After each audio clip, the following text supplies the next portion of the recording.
Olá, pessoal. Sejam muito bem-vindos ao canal Professor Ricardo Felício. Tenham todos uma boa noite. Hoje nós vamos começar com a série O Checkmate Global.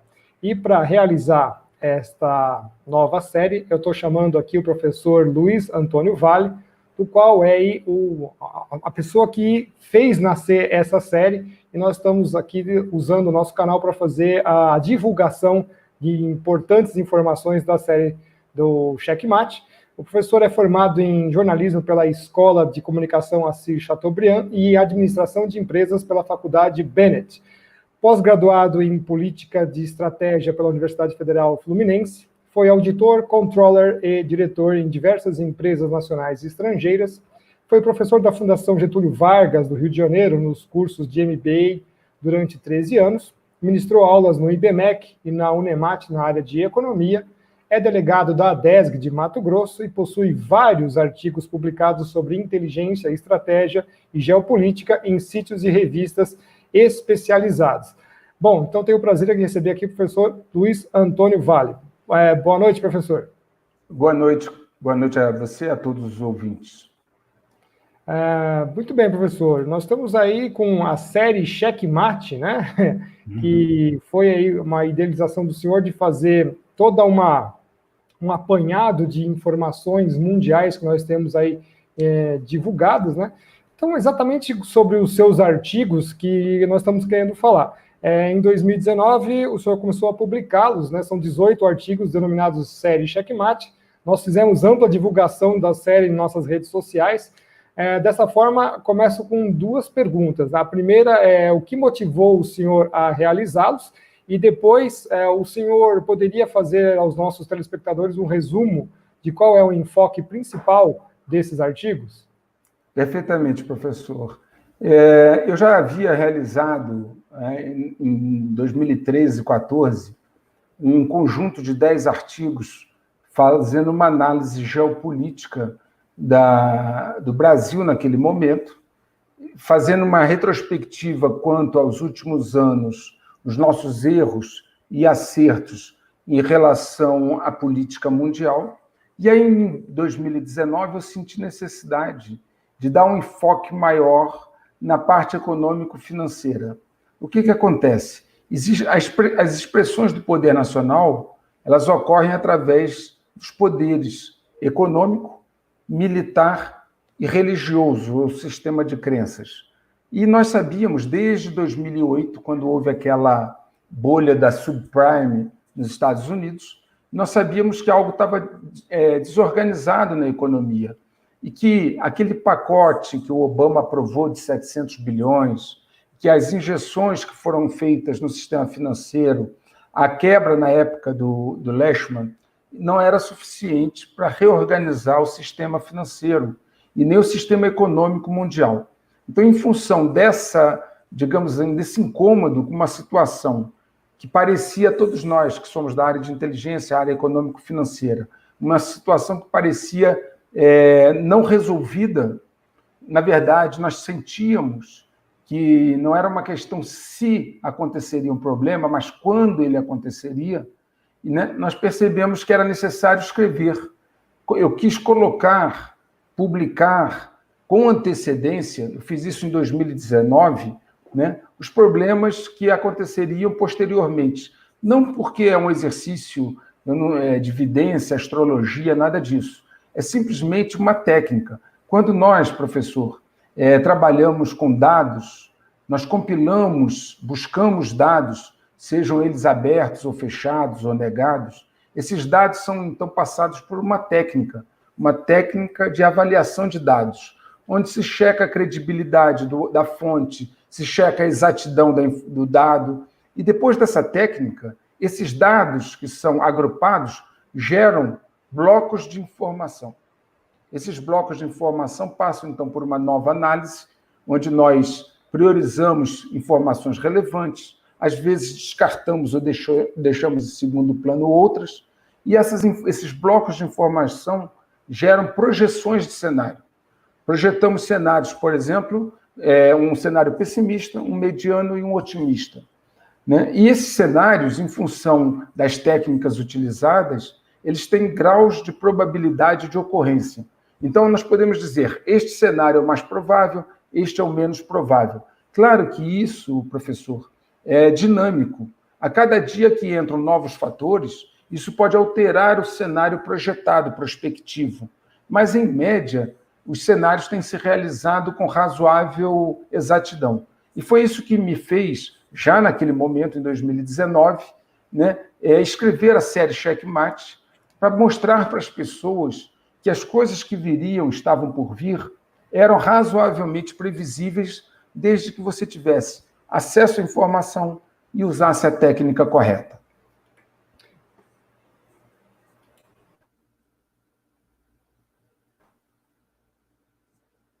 Ok, professor? Sim, acho que o programa deu uma delay, mas acho que agora ele está voltando ao normal. Voltou. Exatamente, a gente tinha visto isso na série de 2019, né?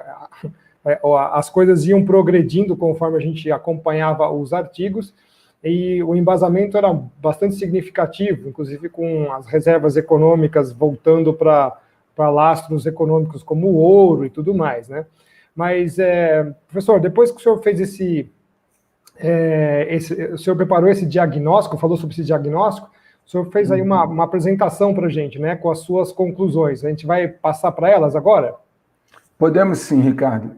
Isso que você comentou é muito importante, é interessante. À medida que eu publicava os artigos, o que deu a eles uma credibilidade e uma ampla reflexão, gerou uma reflexão, é que nós escrevíamos e logo depois os fatos se realizavam, eles aconteciam, né? Por quê? Porque os players, as pessoas que atuam no mercado, elas têm um modus operandi, elas têm uma forma de pensar, e ao longo dos artigos, nós esmiuçávamos isso, esmiuçávamos a forma como as pessoas, os players do mercado trabalham. Um detalhe importante, professor, é que para que nós possamos fazer previsões, né, nós precisamos conhecer as pessoas, entender como elas pensam, qual é o seu modus operandi, quais são os seus objetivos, onde elas querem chegar, né? Então, para que nós possamos delinear um cenário, nós precisamos também mapear os fatores que precederam aquele cenário. Como esse terreno foi preparado para se chegar naquele momento. E aí esse foi o diagnóstico que eu apresentei, né, e que eu gostaria de, se você me permite, mostrar para as pessoas como essa situação se formou para nós chegarmos nesse momento. Ok, vamos então tentar passar aqui para a apresentação. Eu creio que o senhor deve estar vendo agora o seu primeiro slide, e os nossos telespectadores também, o Checkmate Global, né? Então agora o senhor pode fazer a apresentação, ir para o seu modo de apresentação, e vamos deixar aqui ao seu dispor toda a sua fala, tá, professor? Muito obrigado, professor. A tela tá ok? Está aparecendo bem aí, né? Tá sim. O senhor pode seguir. Se quiser falar alguma coisa, se tiver alguma pergunta, talvez até chame aqui o senhor para esclarecer algum ponto durante a apresentação. Perfeito. O que eu gostaria de frisar é que esse material ele foi extraído dos 18 artigos que eu escrevi. As fontes estão nos próprios artigos, né? Então, assim, eu vou evitar ficar toda hora que eu falar, dizer qual é a fonte. Isso aqui foi uma declaração do Alan Greenspan na CNBC e tal. Assim, eu vou procurar ser mais sucinto para que a gente possa fluir melhor e ser mais didático. Nas partes em que a fonte não está no artigo, eu vou citá-la. Ok, professor? Ok, então eu estou colocando aqui a apresentação, o senhor pode seguir aí, qualquer coisa a gente vai falando. Ok. Né? Então, aqui, é só para que as pessoas tenham uma ideia da quantidade de players que fundamentam esses artigos. E não são pessoas, digamos assim, que fizeram analistas econômicos de um banco lá longe. Nós citamos sempre os maiores atores da área econômica, como o Alan Greenspan, ex-presidente do Fed, né? Rick Ryder, CEO do BlackRock. O BlackRock, para aqueles que não conhecem, é um dos maiores fundos de investimento do mundo, né? Nós citamos o chairman do Bank of England, ou seja, pessoas realmente de peso, assim como redes que divulgaram, New York Times, Wall Street Journal, BBC. Então, os 18 artigos eles estão fundamentados nas declarações dessas pessoas, né? Onde nós juntamos dentro de uma técnica como se nós estivéssemos montando um quebra-cabeça. O que é preciso compreender, professor, e aqueles que estão nos ouvindo?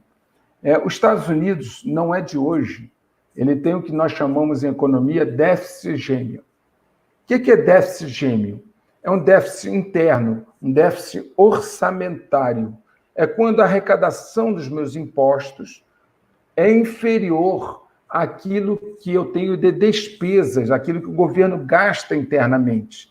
Então, eu tenho um déficit interno, um déficit orçamentário. E tenho também um déficit externo, ou seja, um déficit do comércio, da balança de pagamentos. Eu importo mais do que eu exporto. Então, essa combinação de dois déficits gera o que nós chamamos de déficit gêmeo. E isso gerou déficits seguidos, anos a anos, principalmente, professor e aqueles que nos ouvem, principalmente a partir ali do governo do Bush filho, não o Bush pai sênior, mas o Bush filho, naquela guerra ao terror, aquele esforço de guerra, a guerra no Afeganistão, do Iraque, esses gastos militares, eles, digamos assim, eles causaram uma piora do endividamento americano. Para vocês possam ter uma ideia, o governo federal dos Estados Unidos, ele devia, em dezembro de 19, 23,12 trilhões de dólares. Só quero lembrar os senhores e as senhoras que os Estados Unidos têm um PIB de aproximadamente 21 trilhões. Então, ele tem uma dívida superior ao seu PIB. As corporações devem mais 15,5 trilhões. Né? Corporações grandes, médias e pequenas. E os consumidores, as famílias americanas, hoje acumulam uma dívida de 14 trilhões de dólares. Eu não vou nem entrar na questão dos governos estaduais e municipais, que já estão quebrados faz tempo. Eu não sei se os senhores acompanharam, a cidade de Detroit chegou a pedir falência, né? Então, essa dívida ela vem de forma cumulativa ao longo do tempo, né? As corporações se aproveitaram durante muito tempo para se expandir de um dinheiro barato. Os senhores e as senhoras devem lembrar que os juros internacionais são muito baixos, né? E que isso causou, então, uma expansão desse endividamento. Mas não é só os Estados Unidos que está endividado. O mundo bateu um recorde de 250 trilhões só em dívidas governamentais, corporativas e domésticas. Quer dizer, os Estados Unidos devem mais que o PIB, mas outras nações também, o Japão, a Itália. Nós estamos, na verdade, em cima de uma bolha de dívida. Isso nós não vamos aí entrar na questão dos derivativos, que se estima que existem de 1 a 2 quatrilhões. Agora nós saímos da casa dos trilhões. Existem de 1 a 2 quatrilhões de dólares de derivativos flutuando no mercado, né? O que acontece, então? Se nós formos procurar, nesse diagnóstico da situação, a origem desse endividamento, nós podemos realçar aqui alguns detalhes. Por exemplo, vamos falar do endividamento das famílias americanas. O que aconteceu nesses últimos anos?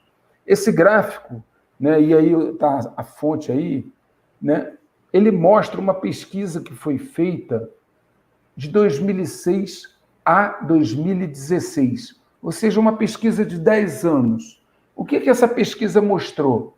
Nessas colunas vermelhas são as variações das despesas das famílias americanas. Então, aí você tem plano de saúde, você tem seguro, e na coluna verde você tem as variações do salário dessas famílias médio para o mesmo período apresentado, de 2006 a 2016. O que é possível notar? Uma corroção, né, uma depreciação da capacidade aquisitiva dessas famílias. E essa depreciação, essa diminuição da capacidade aquisitiva, cumulativa ao longo de tantos anos, foi gerando endividamento. Por quê? Porque não há a cultura americana, é a cultura do consumo, é de mover a roda, de girar a economia.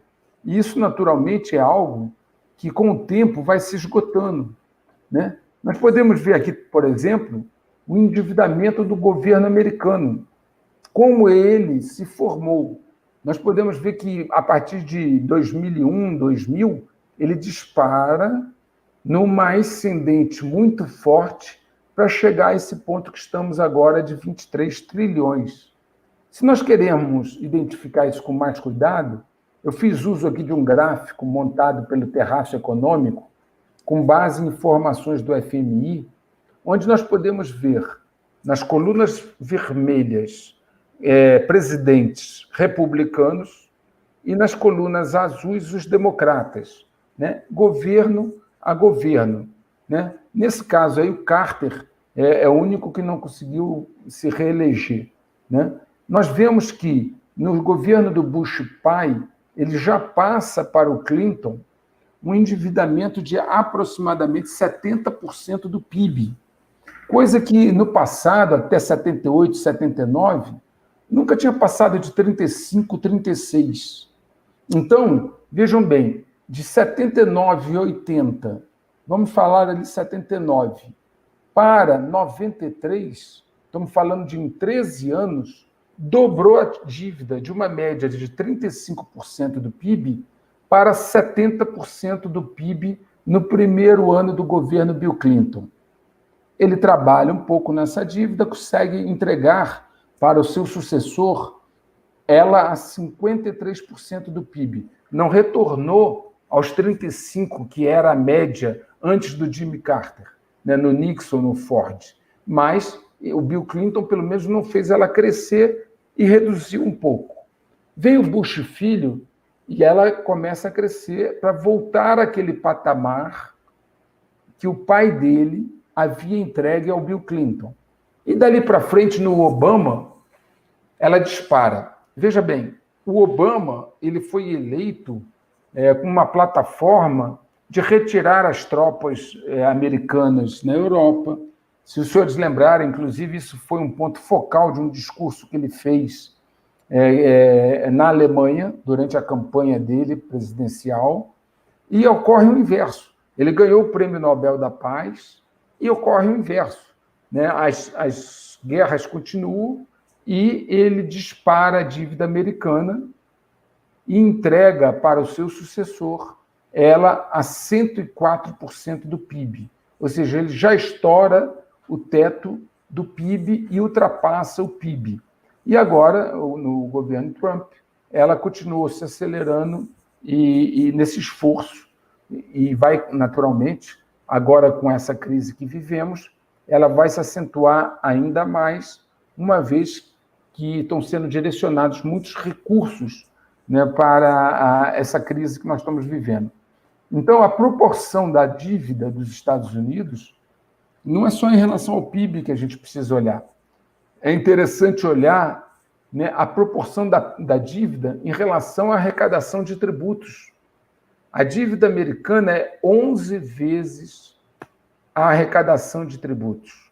11 vezes. Então, nós estamos vendo que nós estamos é uma situação extremamente complexa para administrar, até porque quando você olha a nível de planejamento estratégico, você não vê no horizonte dos Estados Unidos uma sinalização de diminuição do orçamento, principalmente o orçamento militar. Pelo contrário, o Trump tem aumentado o orçamento militar, né? À medida que você aumenta o orçamento sem ter a fonte de receita, naturalmente você vai gerar novos déficits e esses déficits vão fazer aumentar a dívida. É possível ver aqui nesse gráfico, agora que eu estou apresentando, como houve uma diminuição da confiança nos títulos americanos de longo prazo. Isso aqui é o T-Bond, é o título americano para 30 anos, né? Olha como houve uma diminuição da confiança nos títulos americanos de 30 anos, títulos de longo prazo.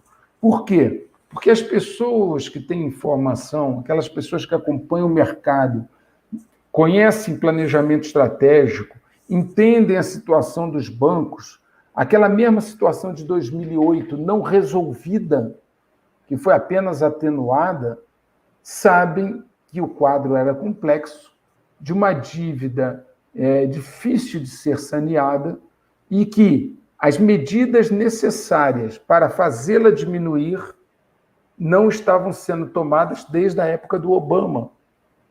Ele, em nenhum momento, ele tomou as medidas acautelatórias necessárias para diminuir isso que nós chamaríamos de bolha da dívida. Pelo contrário, essa bolha da dívida veio num crescente, como eu já mostrei, sendo inflada por gastos militares, pelo Obamacare e outros programas assistencialistas e gastos militares.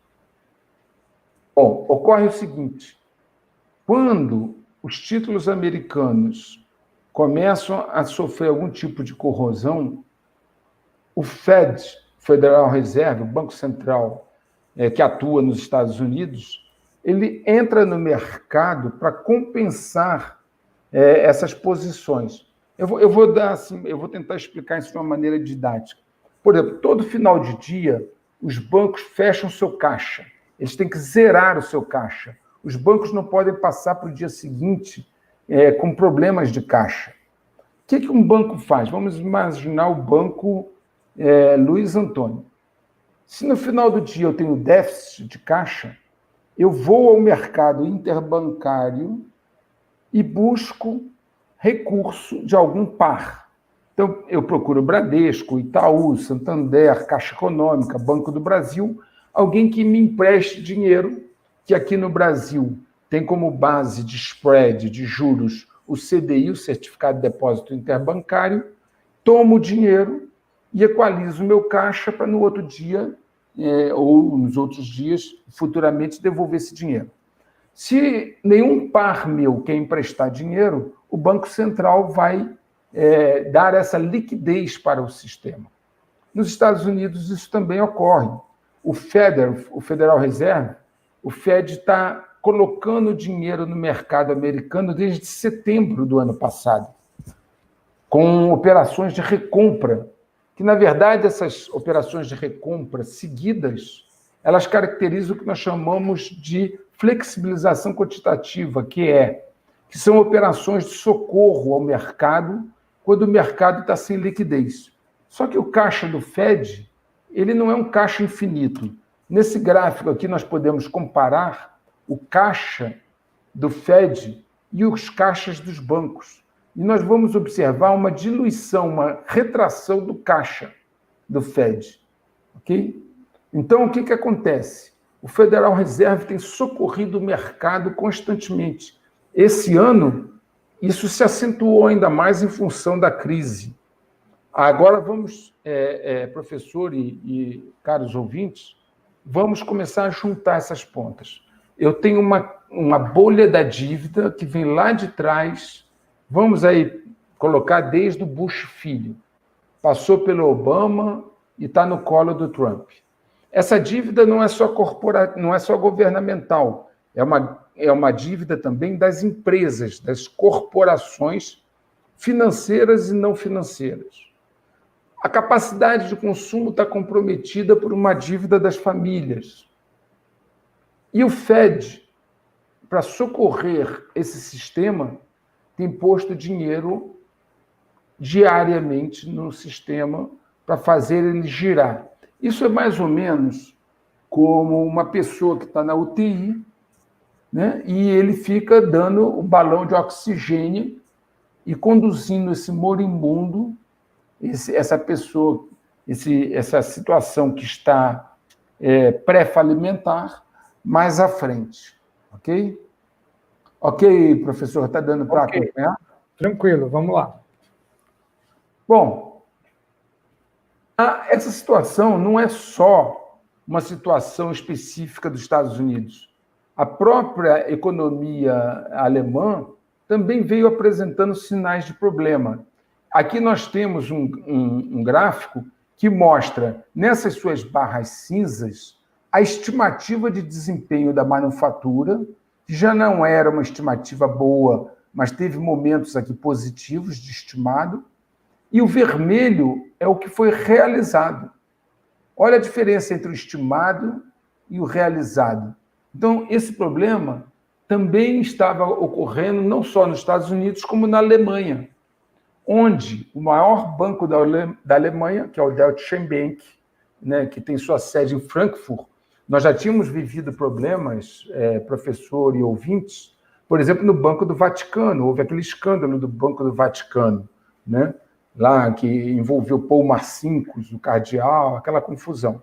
Nós vimos também bancos chineses, 5 bancos chineses quebraram ano passado. Se os senhores e as senhoras forem nos meus artigos, eu detalho isso profundamente. Inclusive, na China, um dos bancos era um grande banco e houve uma corrida para sacar dinheiro. Nós tivemos também a quebra de banco italiano, Banco da Lavoro. Nós tivemos também quebra de bancos americanos, 3 bancos americanos. Então, eu não estou falando apenas de uma situação isolada, eu estou dizendo de uma situação global de risco, né? E aqui eu vou citar o Deutsche Bank, que no ano passado, na tentativa de resolver esses problemas, chegou a demitir 18 mil funcionários, 20% da sua força de trabalho. 18 mil pessoas foram dispensadas em poucos dias. E as ações do Deutsche Bank despencaram. Se os senhores e as senhoras olharem, hoje não, no final de 2019, as ações do Deutsche Bank valiam menos do que no pico da crise de 2008, naquela crise do subprime. Hoje vale menos. É o quê? Assustador isso, né? Porque aquilo lá que eles pintaram como uma crise terrível. Nós estamos vendo que a situação de confiança, né, das ações é justamente, professor, das pessoas que conhecem o sistema por dentro e começaram a sair desse banco. Inclusive, os árabes, que são um dos acionistas, queriam sair, eles só não saíram porque aí afundariam de vez o banco. E você pode observar, como o senhor mesmo disse, que é assustador, que o nível de confiança, que é as ações, inferior a 2008. Com um detalhe, professor, o Deutsche Bank é o maior banco da Alemanha e uma quebra do Deutsche Bank provocaria um efeito dominó no sistema financeiro europeu, certo? Num efeito dominó que provavelmente contaminaria a Europa como um todo. Então, é uma situação que não é, com certeza ela não é confortável e ela é de difícil solução. Eu vou me socorrer aqui de 3 especialistas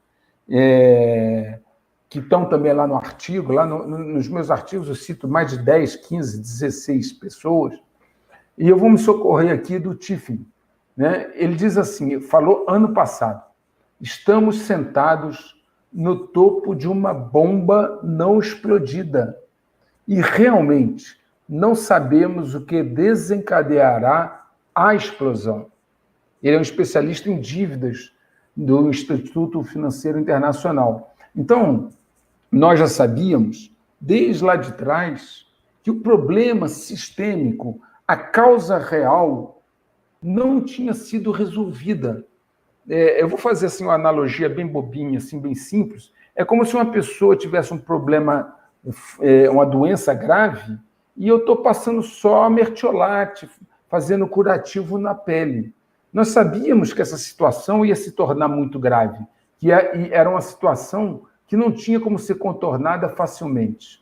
Ok? Bom, mas em uma entrevista para a CNBC, a Anne Coren, ela diz o seguinte, não sabemos o que virá a seguir, mas o que sabemos é que a situação atual é insustentável. Então, veja bem, em outubro do ano passado, né, uma pessoa especialista diz que a situação já era insustentável, corroborando a situação de cima, dizendo assim, não sabemos o que desencadeará a explosão. Então, na verdade, nós tínhamos uma situação inadministrável, uma bolha da dívida combinada já com uma queda de produtividade, com uma falta de liquidez nos mercados financeiros que era socorrida pelo Fed através de operações de recompra dos títulos, onde todos sabíamos que a situação era insustentável, só não sabíamos o que ia desencadear a explosão. E aí, me valia aqui de um mestre dos mercados, o Harry Dent, quando ele disse assim: estamos vendo uma repetição dos eventos que antecederam o colapso do mercado de 2008. Ou seja, aquela mesma série de eventos que levaram ao colapso de 2008 estavam ocorrendo em 2019 da mesma maneira. E aí ele diz assim: e neste momento não sabemos o que irá, estamos esperando um catalisador para iniciar o efeito dominó. Olha só, eu queria salientar essas três partes que eu negretei. Não sabemos o que vai desencadear a explosão, a situação é insustentável e estamos aguardando o quê? Um catalisador para iniciar o efeito dominó. Professor, veja o quanto isso é revelador. Pense agora em tudo o que aconteceu de outubro para cá. Veja o que é esperar um catalisador.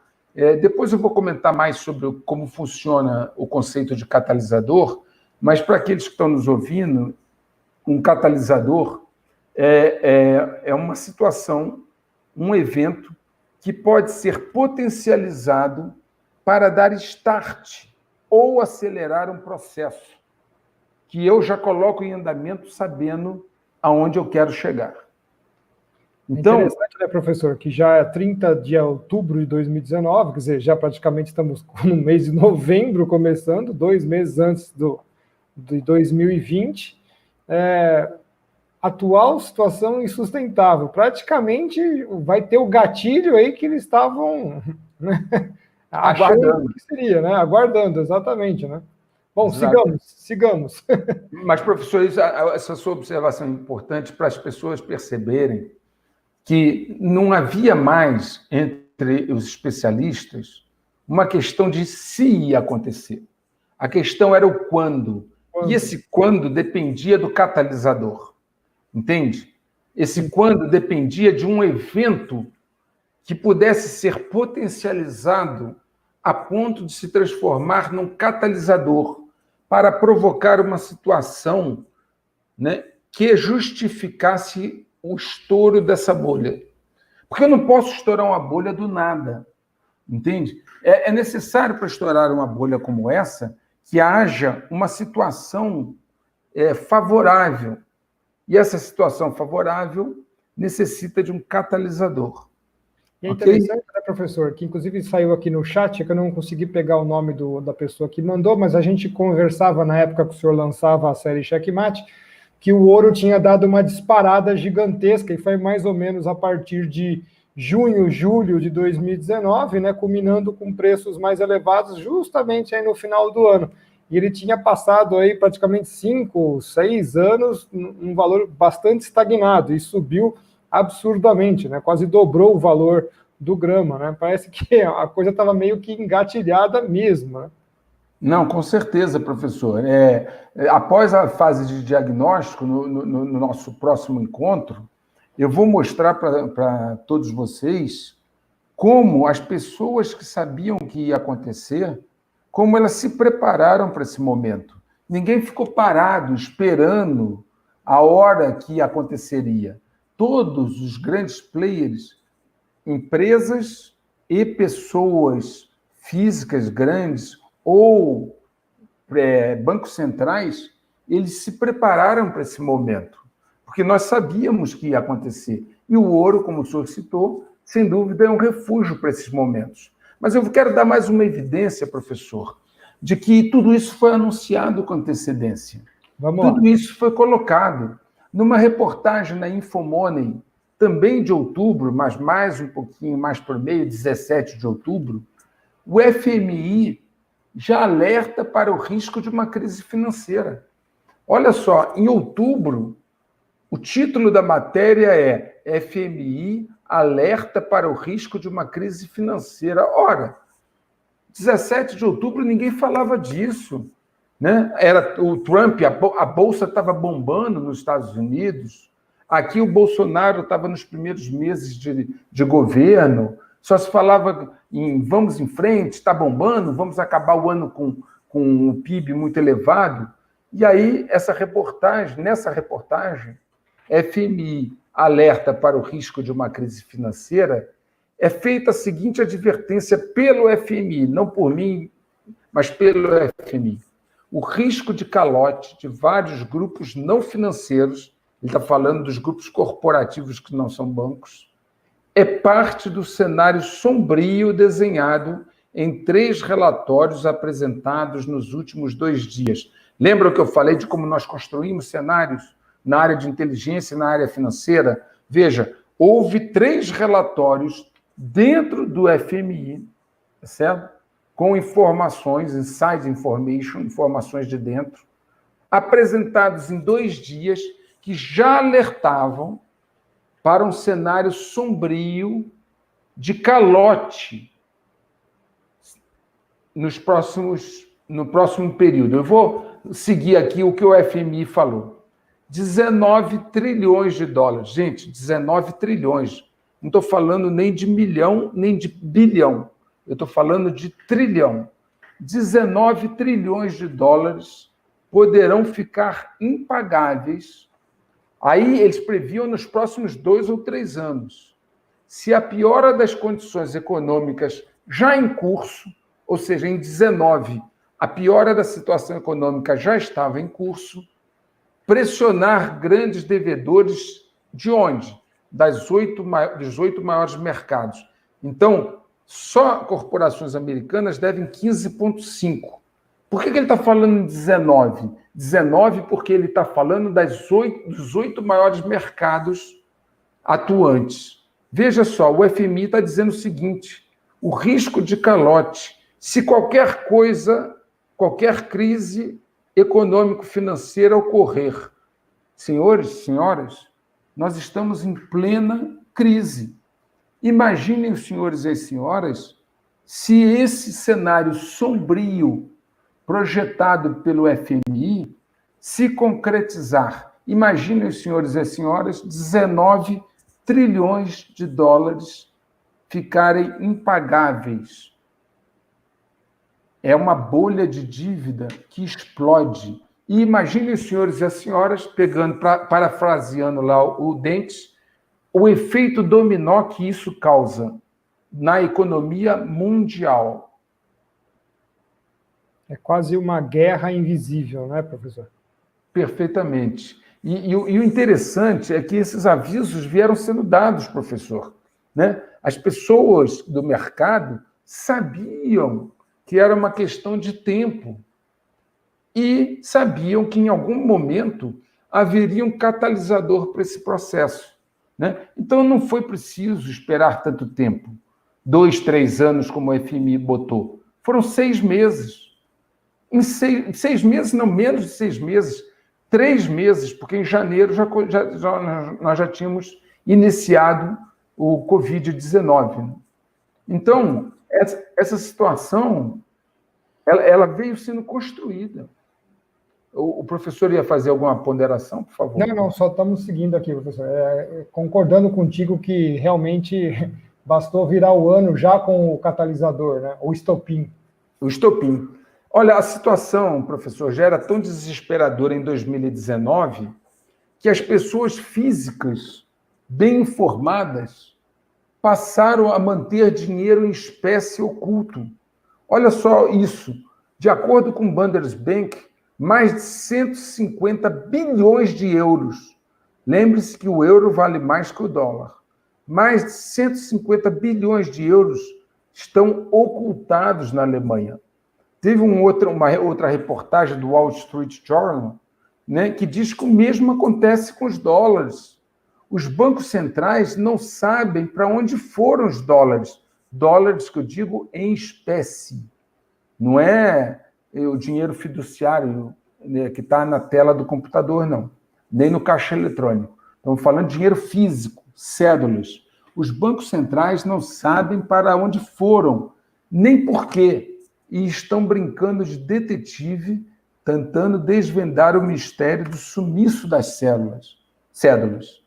O Banco Central da Austrália diz que seu melhor palpite é que apenas cerca de 1/4 das notas em circulação são usadas nas transações diárias.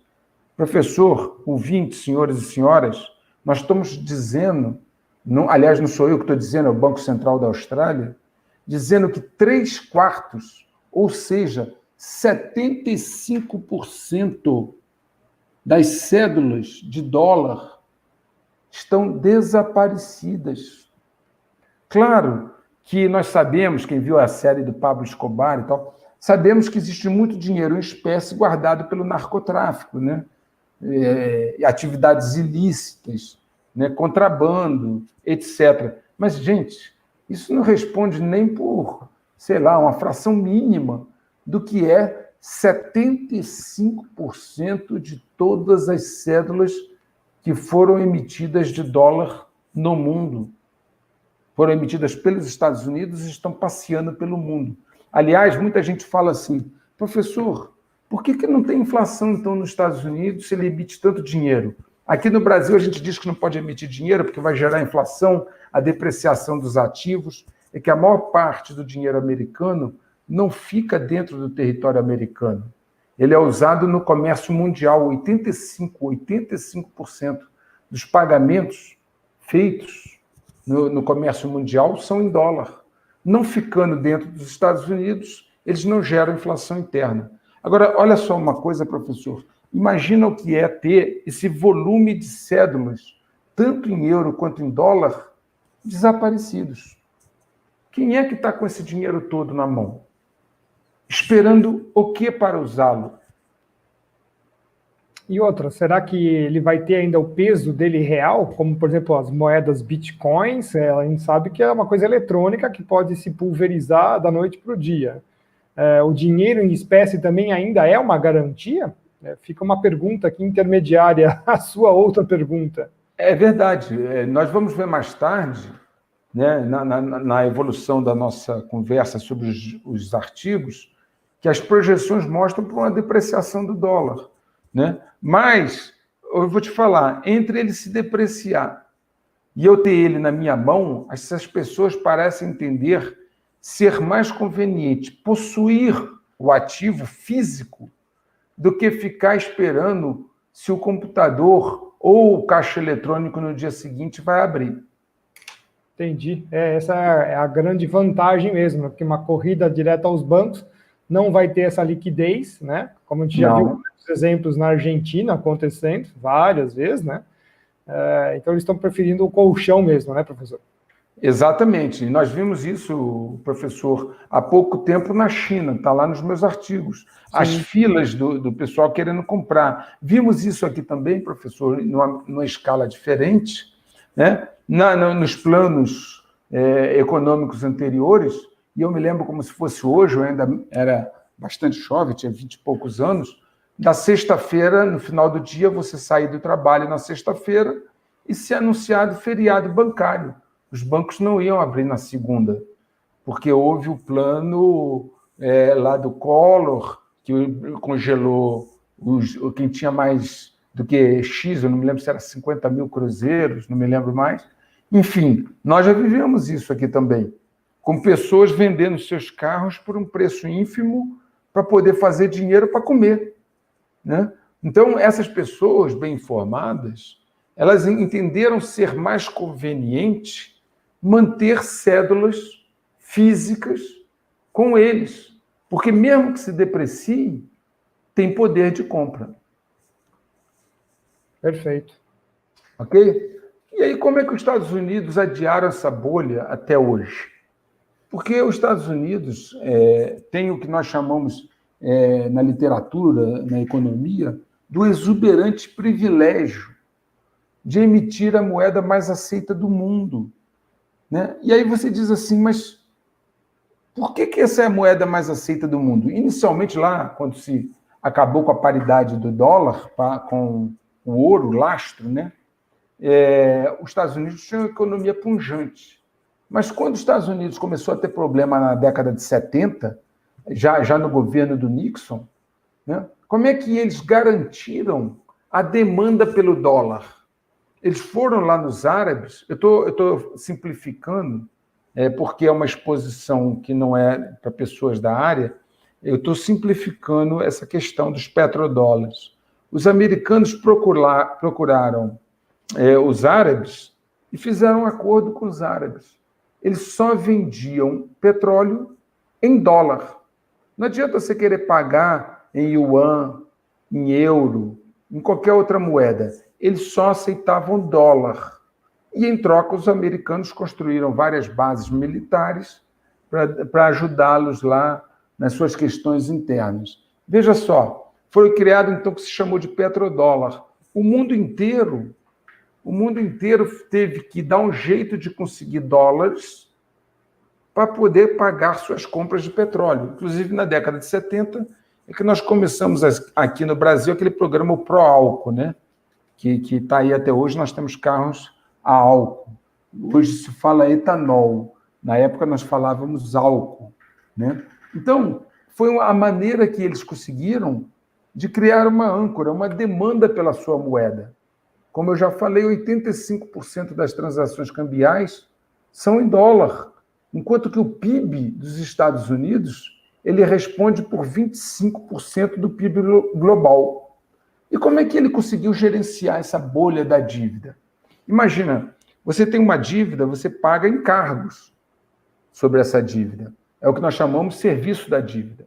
Tá certo? Só para vocês terem uma ideia, o Brasil, na década de 80, no governo Figueiredo, decretou moratória.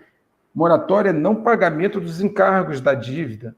Por quê? Porque não conseguia pagar os juros da dívida. Por que os Estados Unidos conseguem pagar os juros da dívida dele? Primeiro, porque ele roda dinheiro. E dois, porque os juros é muito baixo hoje. Os juros, tem momentos até que os juros chega a ficar quase que negativo. Com juros baixíssimos e eu rodando dinheiro, eu fui empurrando essa bolha inadministrável para frente. Essa bolha insustentável foi sendo jogada para frente, voltando àquela analogia, como se eu tivesse um paciente na UTI, que eu vou dando para ele doses de oxigênio, ainda que eu saiba que em algum momento algo terá que ser feito, porque é impossível manter essa situação por muito tempo. O Fed, como eu coloquei aí, vem fazendo essas operações de QE, flexibilização quantitativa, desde 2019, mas o seu caixa está acabando. Isso tem um momento em que você não consegue mais fazer. Então, senhores, essa imagem é que eu quero terminar essa primeira parte, né, da nossa apresentação. Nós vamos ter ainda mais 3, 4 episódios aqui que o professor me convidou para expor, mas essa é a imagem que me vem à cabeça, né? Uma pessoa andando tranquilamente na praia, né? Tranquilamente como se fosse um monge, uma pessoa muito calma, e não está sentindo o que está vindo lá por trás, aquela onda que vem por trás dele e que pode, naturalmente, causar estragos profundos a ele. Certo? Essa é a exposição que eu gostaria de fazer do diagnóstico para esse momento, e eu estou à disposição, professor, para responder perguntas. Interessante que depois desse diagnóstico ele traz preocupações para a gente, né? Mas a pergunta é, isso já aconteceu só agora, ou isso já vem de longa data, é um pouco mais antigo do que aparenta ser, né? Como o senhor falou, está sempre injetando oxigênio no paciente moribundo, então a gente tem que concluir que ele é muito mais antigo. O que o senhor poderia dizer para a gente aqui? Sim, esse é um problema, professor. Ele é um problema antigo, que vem desde o momento em que se abriu mão do padrão ouro, né? O Alan Greenspan chegou a dizer isso. Ele fez uma citação do Alan Greenspan, feita inclusive pelo Mark, que é o chairman do Bank of England, esse presidente do Banco da Inglaterra, Ele fez uma exposição de 23 folhas, 23 folhas, fazendo uma análise do papel desestabilizador do dólar, que o dólar passou a ser uma ameaça ao sistema. E lá nas suas citações, ele coloca uma citação do Alan Greenspan, que foi ex-presidente do Federal Reserve, onde o Alan Greenspan diz o seguinte: nós jamais, abre aspas, nós jamais teríamos chegado a esse endividamento extremo se não tivéssemos abandonado o padrão ouro. Então, esse problema começa lá atrás, professor, quando você começa a emitir uma moeda sem lastro, uma moeda que não encontra a sua contrapartida em ativos tangíveis, que passa a ser apenas uma moeda que não representa nada. Porque, veja bem, o papel moeda ele foi feito para representar um ativo real. Na hora que ele não representa esse ativo, ele passa a ser uma moeda fiduciária, uma moeda sem qualquer relação com a realidade e da riqueza produzida por uma nação.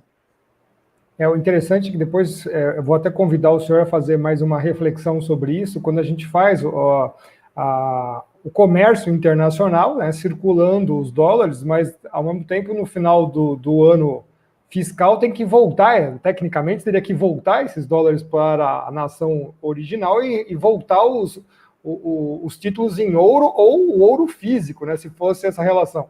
E aí acabou praticamente isso desaparecendo, né? O papel vale por ele mesmo, né? Mas eu vou deixar esse convite para depois a gente explanar um pouquinho na série, né, que nós vamos fazer. O senhor acha que é relevante isso também, né? Eu creio.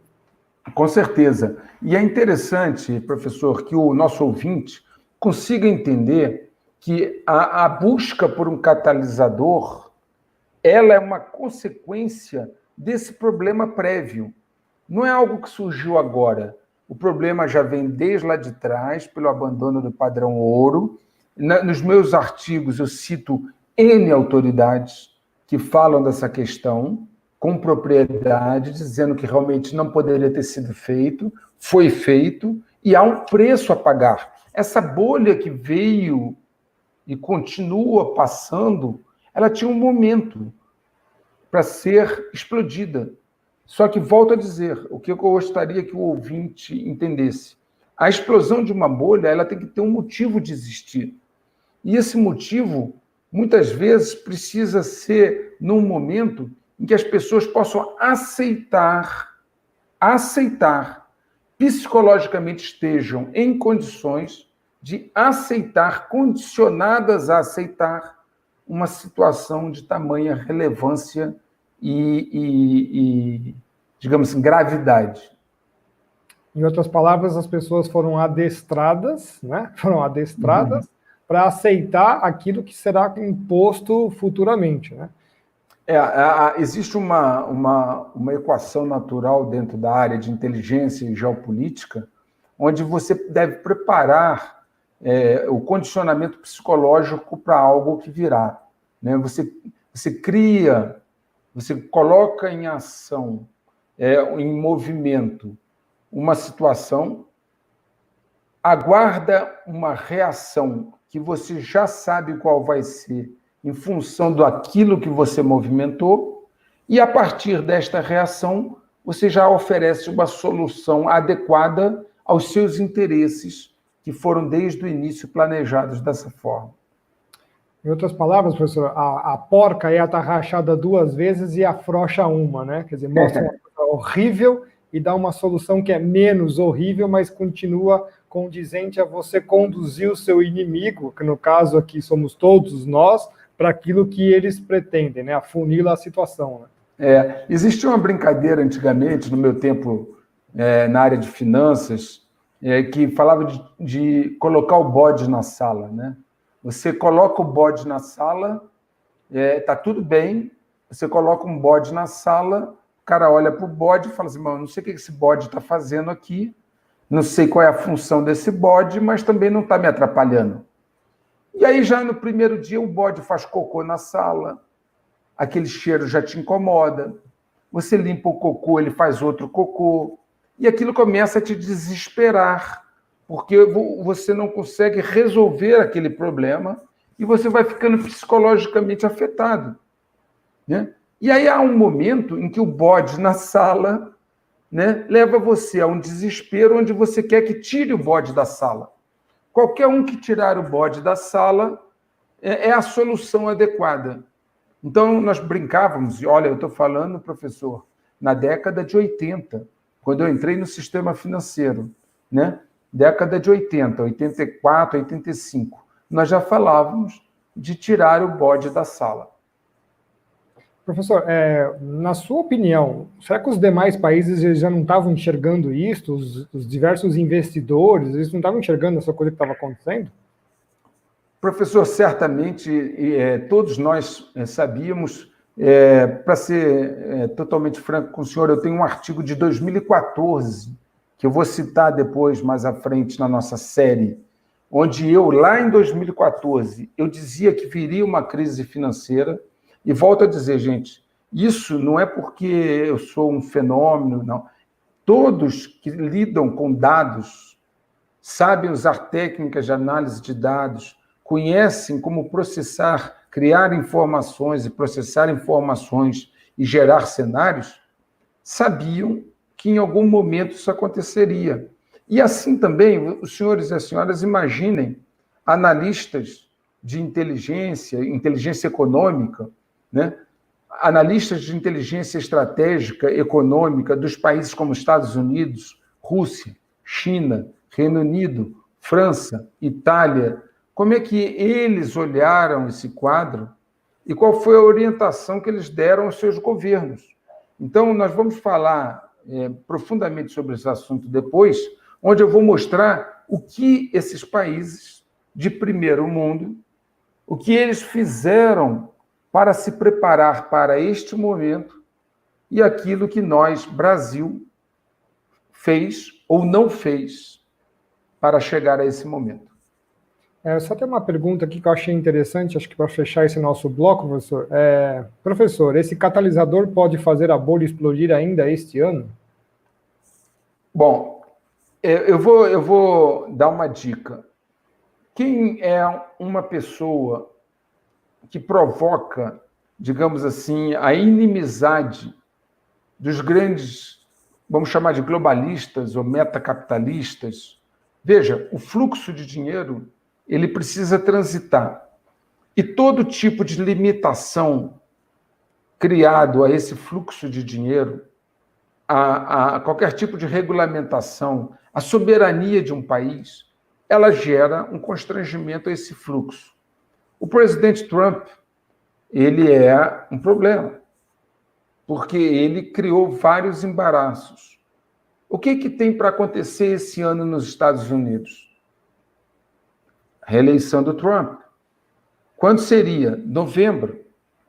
Então, se os senhores se lembrarem o quanto é importante a economia na campanha de reeleição, os senhores vão entender que essa bolha foi mais ou menos planejada para explodir próximo da reeleição, ali pelos idos de junho.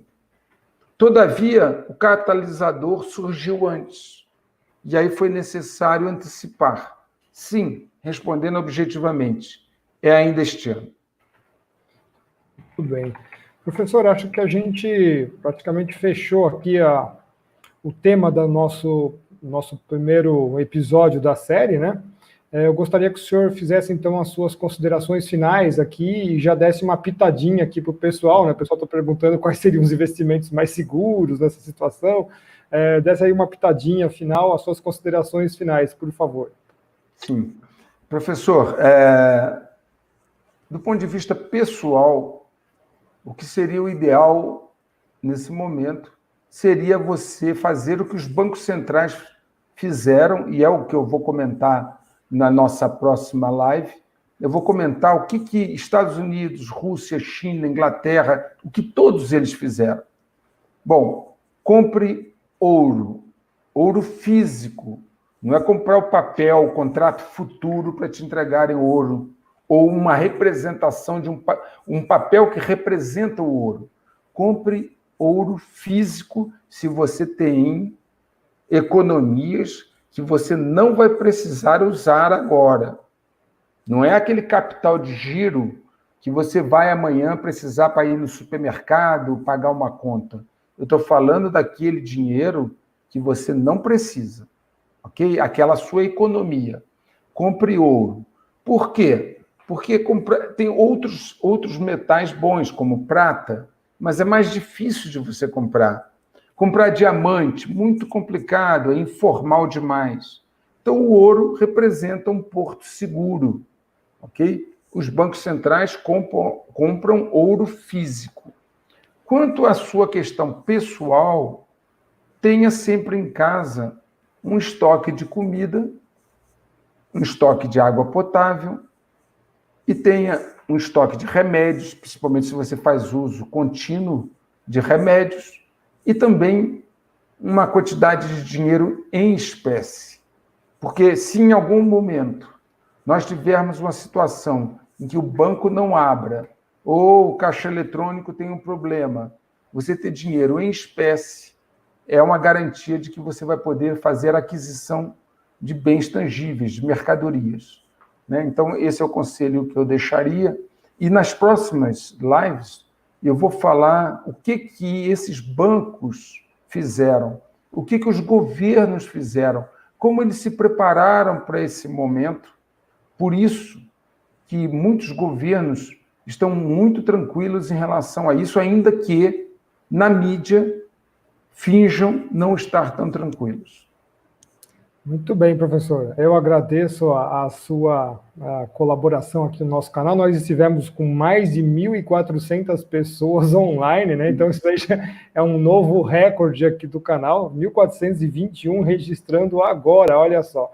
Então, eu estive hoje aqui com o professor Luiz Antônio Vale, que é um especialista em estratégia e geopolítica. Eu espero que todos vocês tenham gostado. Nós estamos inaugurando hoje a série Checkmate Global, né? Acompanhem aí a série, vai ser pelo menos aí um episódio por semana, onde nós vamos abordar todos os temas aí dos 18 artigos que o professor Luiz trouxe aqui para nós, tá bom? Então, fiquem todos com Deus, tenham uma boa noite, até a próxima.